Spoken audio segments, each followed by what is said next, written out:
नमस्कार दोस्तों, आप सभी का स्वागत है हमारे यूट्यूब चैनल बायोलॉजी ज्ञान बाई अखिल सर। आज हम लोग जानेंगे एक नए वीडियो के बारे में जिसका नाम है फीचर्स ऑफ जिम्नोस्पर्म। ये जिम्नोस्पर्म का हमारा पार्ट 2 है, दूसरा वीडियो है। फर्स्ट वीडियो में हम लोग पढ़े थे जिम्नोस्पर्म के डिटेल इंट्रोडक्शन के बारे में। आज हम लोग जानेंगे इस वीडियो में कि जिम्नोस्पर्मिक ग्रुप के जो पौधे होते हैं उनमें प्रमुख विशेषताएं क्या क्या होती हैं, और इस फीचर को हम लोग लगभग 23-24 पॉइंट के माध्यम से जानेंगे। आज का वीडियो जो है वह TGT, PhD, BSc, MSc, TET, UP TET, C TET के लिए अति महत्वपूर्ण है। आप लोग कंसंट्रेट होकर के बिना स्किप के वीडियो को देखिए। आप लोगों को लास्ट तक ये महसूस होगा कि इसमें आप लोग कम से कम 12-15 ऐसे प्रश्नों के आंसर को जानेंगे जिसका आप लोगों ने इसके पहले उतना विस्तृत और व्यवस्थित ढंग से व्याख्या नहीं सुना होगा। तो हम लोग एक एक करके सभी 23 पॉइंट को जानते हैं। देखिए, पहला पॉइंट है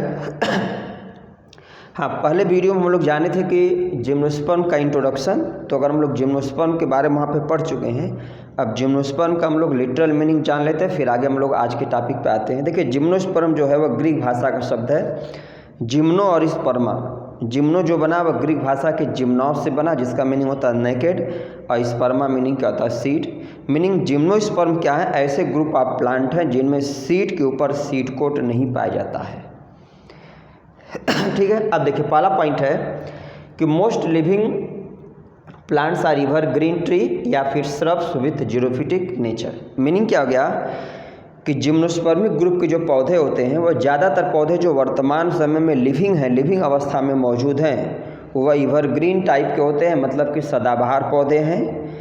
ज़्यादातर जो ट्री नेचर के होते हैं वुडी, लेकिन कुछ पौधे इसमें जो होते हैं श्रबी झाड़ीदार होते हैं, और उनका नेचर जीरोफिटिक एडाप्टेशन का होता है, मतलब कि उनमें ऐसे लक्षण कैरेक्टर पाए जाते हैं जो कि जीरोफिटिक पौधों में देखे गए, जो पौधे पानी की कमी वाले एरिया में ग्रो करते हैं। एक और है कि इस ग्रुप के पौधों में हर्बेसियस टाइप के पौधे अभी तक रिपोर्ट नहीं किया गया था। कई बार पूछा गया कि ऐसा कौन सा ग्रुप ऑफ प्लांट है जिसमें हर्बेसियस पौधे नहीं होते हैं, तो जिम्नोस्पर्म आंसर होगा। दूसरा है plant body is sporophytic and differentiated into root, stem and leaves. दूसरा पॉइंट है कि इनमें जो मेन प्लांट बॉडी होती है वह स्पोरोफिटिक, डिप्लॉइड या 2x होती है, और इनमें स्पष्ट रूप से जड़, तना, पत्ती का विभेदन पाया जाता है। रूट की बात करें तो well developed tap root system present, मतलब कि जो जीरोफिटिक पौधे हैं, जो जिम्नोस्पर्मिक पौधे हैं, इनमें टैप रूट सिस्टम जो कि पाई जाती है। अब रूट की अगर हम लोग बात करें तो साइकस और पाइनस में अगर हम लोग देखें विशेषकर, तो साइकस पाइनस की जो जड़ें होती हैं इनमें कुछ स्पेशल टाइप के ब्लू ग्रीन एल्गी और फंजाई जो होते हैं सिम्बायोटिक एसोसिएशन में पाए जाते हैं। अब प्रश्न आता है सिम्बायोटिक एसोसिएशन क्या है, तो ऐसा एसोसिएशन जिसमें दो ऑर्गेनिज्म एक साथ रहें और दोनों को एक दूसरे से क्या हो, लाभ हो। तो अगर हम लोग साइकस के कोरोलॉइड रूट की बात करें, साइकस में दो प्रकार की दो टाइप की रूट होती है, एक नॉर्मल रूट और एक कोरोलॉइड रूट।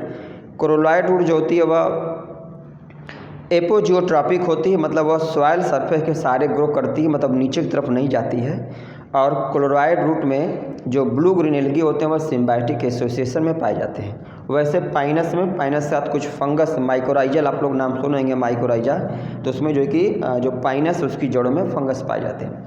हाँ, अब यहाँ पे दोनों में अगर हम लोग देखें तो चाहे ब्लू ग्रीन एल्गी हो चाहे फंजाई हो, ये क्या करते हैं कि पौधों के लिए या तो नाइट्रोजन की व्यवस्था करते हैं या फिर पौधों के लिए वाटर मिनरल के एब्जॉर्प्शन को जो एक बढ़ाते हैं, और उसके बदले में पौधा जो होता है इनको भोजन देता, अपने जड़ों में रहने के लिए स्थान देता है। स्टेम की अगर हम लोग बात करें तो स्टेम जनरली इनमें इरेक्ट होती है और प्रोफ्यूजली ब्रांच, मतलब स्टेम ज़्यादातर पौधों में सीधी और बहुत सारी झाड़ीदार ब्रांचिंग टाइप में होती है। लेकिन अपवाद में अगर हम लोग देखें तो अनब्रांच स्टेम जो होती है वह साइकस में होती है, साइकस में स्टेम अनब्रांच्ड। और एक बहुत इंपॉर्टेंट क्वेश्चन है ट्यूबरस स्टेम, अगर पूछा जाए कि किस जिम्नोस्पर्म में ट्यूबरस स्टेम होती है तो उसका आंसर क्या है, जामिया।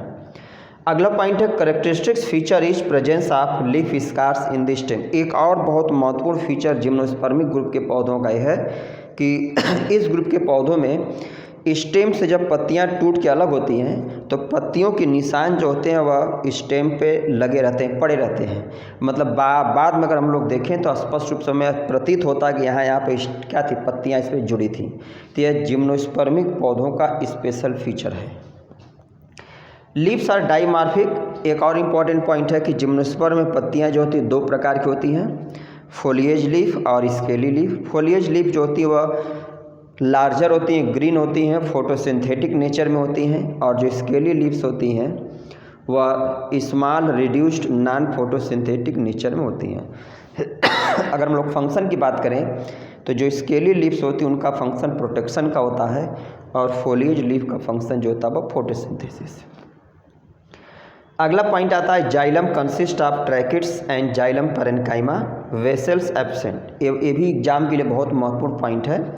मतलब जो जिम्नोस्पर्म में जो जाइलम है तो जाइलम में दो प्रकार की उसके एलिमेंट होते हैं।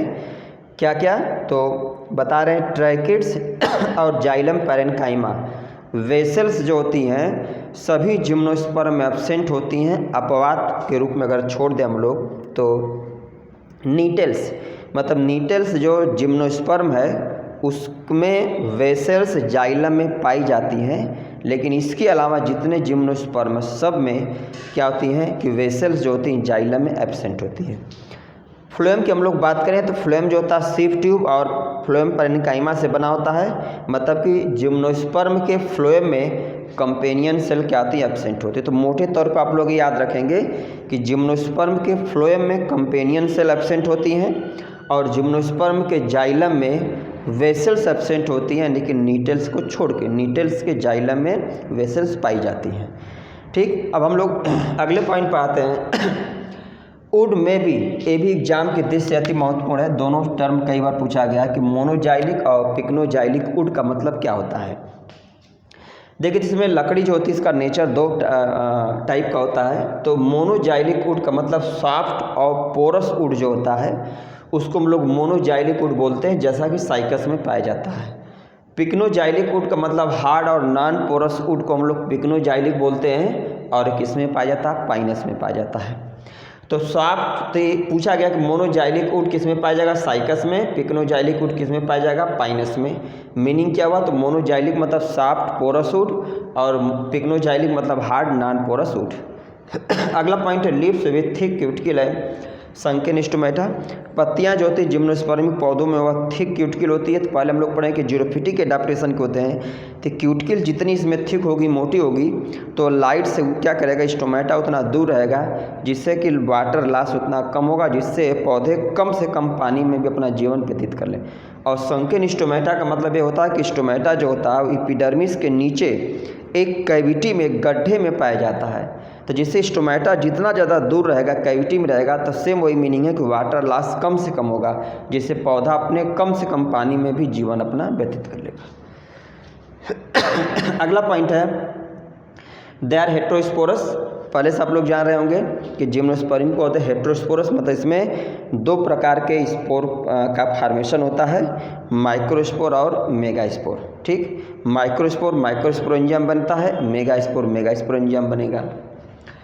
अगला पॉइंट है अति महत्वपूर्ण एग्जाम की दृष्टि से, ovules are orthotropous unitegmic but in Gnetales bitegmic. देखिए ओव्यूल जो होता है, तो ओव्यूल के आप लोग इंटर में या बीएससी में पढ़े होंगे, ओव्यूल के 6 अलग अलग टाइप पढ़े होंगे। उनमें से जो आर्थोट्रोपस ओव्यूल होता है, सबसे सिंपल और प्रिमिटिव टाइप का ओव्यूल जो होता है वह आर्थोट्रोपस टाइप का ओव्यूल होता है। इसकी विशेषता ये होती है, इसे अगर डायग्राम की हम लोग बात करें तो देखिए ये एम्ब्रियो सैक है, इसमें जो कवरिंग है इस टाइप से, इसको हम लोग इंटेगुमेंट बोलते हैं। ठीक है, तो अगर जो है कि ओव्यूल में ये माइक्रोपाइलर इंड होता है, ये चलाजल इंड है, या जो फ्यूनिसिल है। तो अगर माइक्रोपाइलर, चलाजल और फ्यूनिकल तीनों एक स्ट्रेट लाइन में हो, एक सीधी लाइन में हो, तो इस प्रकार के ओव्यूल को हम लोग क्या बोलते हैं, आर्थोट्रोपस ओव्यूल बोलते हैं। और एक किसकी विशेषता है, जिम्नोस्पर्मिक पौधों की। दूसरी पॉइंट इंपॉर्टेंट जो है यूनिटेगमिक। देखिए ओव्यूल का 3 नेचर होता है, यूनिटेगमिक, बाइटेगमिक और एटेगमिक। अगर इंटेगुमेंट एब्सेंट होगा तो एटेगमिक बोलेंगे, यूनिट टेक्निक देखिए यहाँ पर यह है, जैसे ये जो लाइनिंग है, दो इंटेगुमेंट अगर हम एक को हटा दें ऐसे, एक केवल कवरिंग हो तो उसको हम लोग यूनिट टेक्निक बोलेंगे, और दो इंटेगुमेंट होगा तो बाई टेक्निक बोलेंगे। तो मीनिंग ज़्यादातर जिम्नोस्पर्म में ओव्यूल आर्थोट्रापस यूनिट टेक्निक होता है, लेकिन नीटल्स की अगर हम लोग बात करें तो नीटल्स में ओव्यूल जो होता है बाई टेक्निक होता है। तो एग्जाम के लिए महत्वपूर्ण है कि ऐसा कौन सा जिम्नोस्पर्म है जिसमें बाई टेक्निक ओव्यूल होता है, तो इसका एग्जाम्पल क्या है, ठीक है, नीटल्स। ऐसे कॉमनली पूछा जाए तो जिम्नोस्पर्म में आर्थोट्रापस यूनिट टेक्निक टाइप का ओव्यूल होता है। नेक्स्ट पॉइंट है माइक्रोस्पोर लिबरेटेड एट, ये भी कई बार एग्जाम में पूछा गया है कि माइक्रोस्पोर डेवलपमेंट के किस अवस्था में रिलीज होता है। तो microspore liberated at various stage of development, मतलब जो अलग अलग जिम्नोस्पर्मिक पौधे हैं उनमें मेल गैमीट जो माइक्रोस्पोर होता है डेवलपमेंट के अलग अलग अवस्था में रिलीज होता है। एक तो एग्जाम के लिए अगर देखा जाए, फॉर एग्जांपल 3 सेल स्टेज, मतलब साइकस में जो माइक्रोस्पोर होता है वह 3 सेल स्टेज में रिलीज होता है, पाइनस में 4 सेल स्टेज में रिलीज होता है, और इफेड्रा में 5 सेल स्टेज में रिलीज होता है। तो बहुत इंपॉर्टेंट पॉइंट याद रखिएगा कि मेल गैमीट या जो माइक्रोस्पोर है वह साइकस में 3 सेल स्टेज में, पाइनस में 4 सेल स्टेज और इफेड्रा में 5 सेल स्टेज में रिलीज होता है। अगले पॉइंट की हम लोग बात करें, मेल गैमीट जो होता है, मेल गैमीट जो होता है वह जनरली नॉन मोटाइल होता है, लेकिन अगर हम लोग साइकस और जो कि जिंको को छोड़ दें, मीनिंग क्या हो गया कि जितने भी जिम्नोस्पर्मिक पौधे हैं उनमें मेल गैमीट नॉन मोटाइल होता है, मतलब उनमें मूव करने का कोई आर्गन फ्लैजिला ये सब नहीं पाया जाता, लेकिन अपवाद में हम लोग इन दो को छोड़ दें तो। आर्चिगोनियम एक, ये भी कई बार पूछा गया किस प्लांट ऑफ ग्रुप में नेक कैनाल सेल जनरली एब्सेंट होती है। इसमें जो जिम्नोस्पर्म में जो आर्किगोनियम है, आर्किगोनियम में एग और वेंटर कैनाल सेल केवल पाई जाती है, एग और वेंटर कैनाल सेल पाई जाती है किसमें, जिम्नोस्पर्म के आर्किगोनियम में। हाँ, जिम्नोस्पर्म के आर्किगोनियम में नेक कैनाल सेल क्या होती है, एब्सेंट होती है, कई बार पूछा गया। तो नेक कैनाल सेल कहाँ एब्सेंट होगी, जिम्नोस्पर्म के आर्किगोनियम में। अगला पॉइंट है all gymnosperm are wind pollinated, मतलब जितने भी जिम्नोस्पर्मिक पौधे हैं उनमें पॉलिनेशन जो होता है वह एयर के द्वारा होता है, हवा के द्वारा होता है। इसी को हम लोग एरोपॉलिनेशन या एनिमोफिली के नाम से भी जानते हैं। अगला पॉइंट इंपॉर्टेंट एग्जाम के दृष्टि से, फर्टिलाइजेशन इज साइफोनोगैमिक। एक कई बार पूछा गया कि फर्टिलाइजेशन साइफोनोगैमिक का मतलब क्या होता है।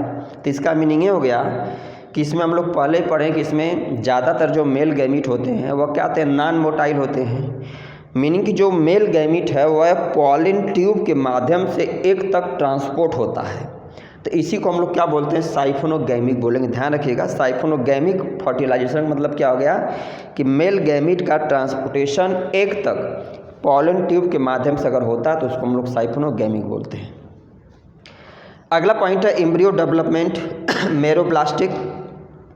एम्ब्रियो का डेवलपमेंट मेरोब्लास्टिक होता है, मीनिंग इसमें दो चीज़ें होती है। अगर जाइगोट के दो कंडीशन होती है, जाइगोट के अपर पार्ट से डेवलपमेंट होता है या फिर जाइगोट के बेसल पार्ट से डेवलपमेंट होता है। तो अगर जाइगोट के बेसल पार्ट से एम्ब्रियो का डेवलपमेंट होता है तो इसको हम लोग क्या बोलते हैं, मेरोब्लास्टिक बोलते हैं। तो इनमें डेवलपमेंट क्या होगा, बेसल पार्ट्स। अगला पॉइंट है इंडोस्पर्म ऑलवेज हैप्लोइड, ये बहुत इंपॉर्टेंट पॉइंट है। मीनिंग जो इंडोस्पर्म है वह जिम्नोस्पर्म का कैरेक्टरिस्टिक फीचर है, लेकिन जिम्नोस्पर्म में इंडोस्पर्म जो होता है वह हमेशा हाइप्लोइड होता है। क्यों होता है, तो इसका आंसर है कि जिम्नोस्पर्म में इंडोस्पर्म फर्टिलाइजेशन के पहले बनता है। अगर यही हम लोग एंजियोस्पर्म की बात करें तो एंजियोस्पर्म में जिम्नोस्पर्म ट्रिप्लोइड होता है। क्यों ट्रिप्लोइड होगा, तो इसका आंसर है कि एंजियोस्पर्म में इंडोस्पर्म जो होता है वह फर्टिलाइजेशन के बाद बनता है। आप लोग वहाँ पे पढ़े होंगे कि एम्ब्रियो सैक में जो डिप्लॉइड न्यूक्लियस है, जो सेंट्रल सेल होती है जिसमें दो सेल ऑलरेडी फ्यूज की रहती हैं, डिप्लॉइड होती हैं, और एक मेल गैमीट जाकर उससे फ्यूज कर जाता है, तो उसी को हम लोग क्या बोलते हैं, ट्रिपल फ्यूजन या डबल फर्टिलाइजेशन के नाम से जानते हैं। तो एंजियोस्पर्म में जो इंडोस्पर्म होता है वह ट्रिप्लॉइड होगा क्योंकि फर्टिलाइजेशन के बाद बनता है। जिम्नोस्पर्म में इंडोस्पर्म हैप्लॉइड होता है क्योंकि फर्टिलाइजेशन के पहले बनता है।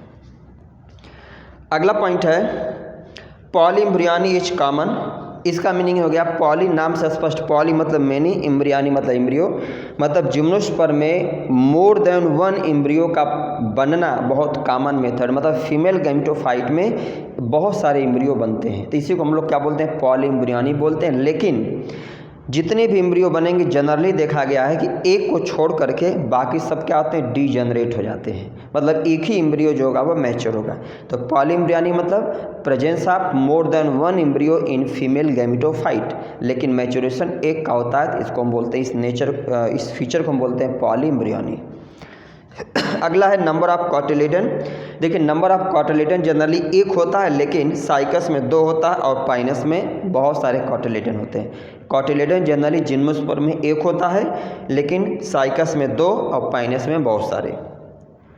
नेक्स्ट पॉइंट है last, distinct alternation of generation present. Meaning इनमें अल्टरनेशन ऑफ जनरेशन मतलब जो हैप्लॉइड डिप्लॉइड फेज जो होती है वह स्पष्ट रूप से गैमेटोफिटिक और स्पोरोफिटिक फेज स्पष्ट रूप से पाई जाती है, और जिम्नोस्पर्म में गैमेटोफिटिक फेज जो होती है वह स्पोरोफिटिक फेज पर डिपेंड होती है, निर्भर होती है। अब अगर हम लोग आज के वीडियो को समरिक रूप में 1 मिनट में देखें तो फीचर हम लोग यही पढ़े, जो कुछ कॉमन फीचर इसमें हम लोग पढ़े कि ज़्यादातर जो जिम्नोस्पर्मिक पौधे जो वर्तमान में लिविंग में हैं या लिविंग नेचर में हैं, उनमें सब के सब क्या होते हैं, एवरग्रीन ट्री होते हैं, कुछ श्रबी होते हैं, जीरोफिटिक नेचर के होते हैं, और इनमें जनरली हर्बेशियस पौधे क्या होते हैं, नहीं पाए जाते हैं। इसके बाद हम लोग देखें कि इसमें रूट टैप रूट होती है। हाँ, कुछ पौधों में जो रूट होती है वह कुछ स्पेशल टाइप के सिम्बायोटिक एसोसिएशन को शो करती है। तो एग्जाम्पल हम लोग साइकस और पाइनस के रूट, साइकस के रूट में जो कोरोलॉइड रूट होती है साइकस में, उसमें ब्लू ग्रेनेलगी सिम्बायोटिक एसोसिएशन में होता है, और पाइनस में फंगस होता है, उसी को हम लोग माइकोराइयल एसोसिएशन के नाम से जानते हैं। इसके बाद एक इम्पॉर्टेंट पॉइंट है ट्यूबरस स्टेम जनरली इरेक्ट होती है और ब्रांच होती है, लेकिन साइकस में अनब्रांच स्टेम होती है, और ट्यूबरस स्टेम पूछा जाए तो हम लोग यहाँ पे क्या बताएंगे, जामिया बताएंगे। तो इस प्रकार से हम लोग आज के वीडियो में क्या देखेंगे कि हम लोग लगभग 23 पॉइंट के माध्यम से एक एक करके डिटेल में जो है कि जिम्नोस्पर्मिक ग्रुप के पौधों की विशेषताओं के बारे में हम लोग जानें। अब हम लोग अगले वीडियो में जानेंगे जिम्नोस्पर्म का क्लासिफिकेशन, और फिर लास्ट चौथी वीडियो में जानेंगे इकोनॉमिक इम्पोर्टेंस ऑफ जिम्नोस्पर्म। तो उम्मीद है आज की वीडियो आप लोगों को पसंद आएगी। आप लोग वीडियो को ध्यानपूर्वक देखिए। वीडियो अगर आप लोगों को पसंद आती है तो आप लोग कमेंट करिए, चैनल को हमारे सब्सक्राइब करिए और अधिक से अधिक शेयर करिए, जिससे क्या हो हमें भी एक फीडबैक मिलता रहे और हम ऐसे आप लोगों के लिए वीडियो बनाते रहें। धन्यवाद।